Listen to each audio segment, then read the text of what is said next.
It's probably the birthing scene, right? Well, yeah, maybe the birth thing. That was just I think that one was just weird to film. Yeah. The birthing scene, because it was supposed to be really intense and we couldn't stop laughing. Because we were all so uncomfortable, I think.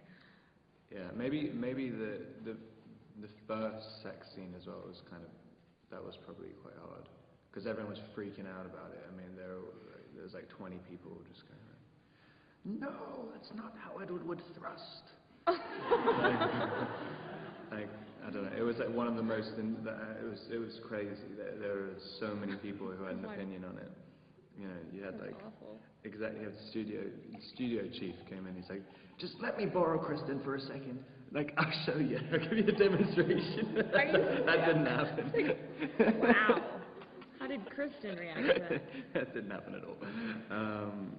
No, but it's funny. It just became this really intense thing, because everyone was so worried, but it was such a momentous scene as well, because it wasn't written about in the book, and people were nervous about doing it. Me and Kristen were nervous about it, and then a ton of other people were nervous because of the ratings, and there were just a million things going on. It was pretty stressful, and also both me and Kristen were worried about the shape of our bodies as well, which was like, that was probably the 25 biggest. people telling you what to do. that was probably the biggest scary thing. Cool. You look great. Yes. Hi, my name is Gina, and I come from the fabulous life of Parte on Swedish television, and this one is for you, Robert. Why doesn't Edward ever laugh? And are you like him? And is that depressing if you are like him for that? He laughs, but he laughs silently. What is that? It's a very subtle performance. No, I mean, I guess this one, I think he's more relaxed in this one, because it's the first time that he and Bella have nothing to worry about. At the beginning of the movie, they're just a normal couple, and so when we're doing the honeymoon scene and stuff like that, it was almost strange to kind of just be talking normally. They just have normal conversations. I mean, in the rest of the series, they've barely ever had just a conversation about nothing. I mean, it's always like, what are we going to do? So it was kind of fun doing that, and it was kind of a relief. But I don't know. I don't know if I am like it or not. I don't think so. I think I'm kind of.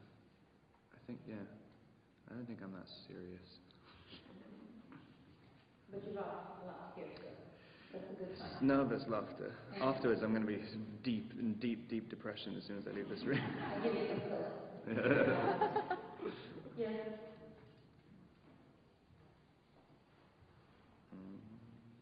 Necessarily promotes it.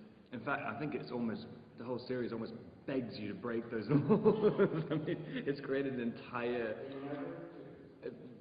and it's only because of Edward. It's funny, like in the third movie, I think it's kind of interesting, because normally it comes, I guess, from the other way around.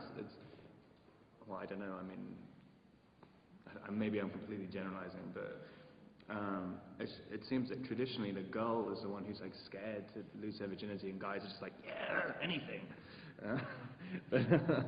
And it's funny, but they changed the roles around. That Edward's the one who's like holding back. In the third movie and book, like Bella's already pushing for it, and then she really pushes for it in this one. I don't know. I mean, it's got a.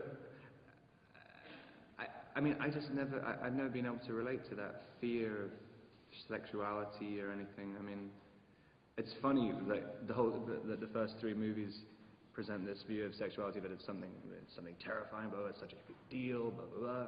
And then in the fourth one, we finally have sex. We have these devastating consequences of it. It creates a demon child.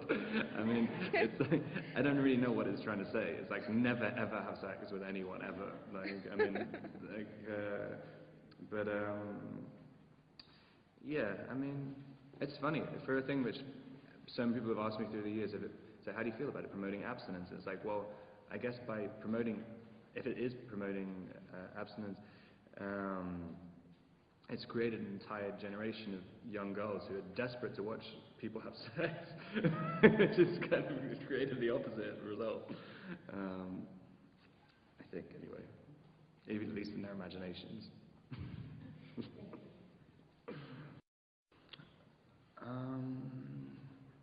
was I reading when I was 10?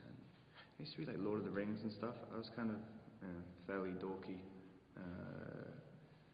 Yeah, like that. I liked fantasy stuff.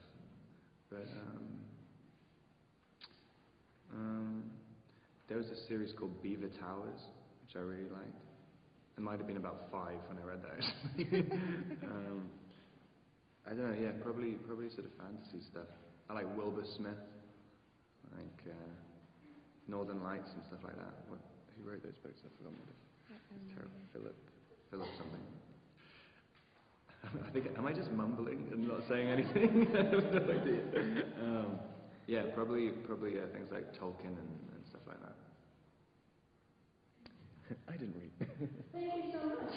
You covered them, me too, same ones. I read the same exact book.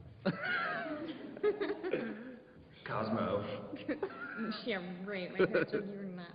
Wait. I shouldn't say that. I don't know. What did I maybe read in high school, middle school? I usually don't remember. To be completely honest with you. Thank you so much. As with me, Robert said, I give you No a idea what I was reading. I have no idea what I was reading when I was 10. Porn magazine. I read books. Yeah, all this with. Yeah. Good read books.